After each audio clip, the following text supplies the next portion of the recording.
अल्लाह अकबर। ये क्या हमारा मुकाबला करेंगे?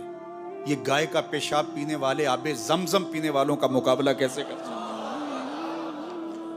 वो गाय जिसका पेशाब उसका अपना बच्चा नहीं पीता, वो दूध पीता है, पेशाब नहीं पीता, तो ये क्या हमारा मुकाबला कर पाएंगे? इनकी पतलूनें अभी से गीली होनी शुरू हो गई हैं। जरा इनकी चीखो पुकार देखो, इनके मीडिया हाउसेस के अंदर किस तरह चीख और चिल्ला रहे हैं, और पीछे इनका खौफ मुलाजा कीजिए, और इस कौम का जज्बा भी देखिए।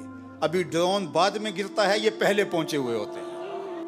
ये कौम जो कह रही है कि फौरी जवाब दिया जाए, इन्हें अपनी जानों का डर नहीं, ये पाकिस्तान की आबरू के लिए बात कर रही है कि हमारी सरजमी पर उन्होंने ये जुर्रत क्यों, इस बुज़दिल दुश्मनों ने मस्जिदों के ऊपर मिसाइल मारे। हम ऐसा नहीं करेंगे इंशाल्लाह। हम वहां मारेंगे, तुम्हारी चीखें दुनिया सुनेगी इंशाल्लाह, और सर खुरू और सर बुलंद रहेगा ये वतन इंशाल्लाह। इसका झंडा सब्ज हिलाली परचम, जिसका रंग गुंबद खजरा के रंग वाला है, ये झंडा कयामत तक यूं ही लहराता रहेगा।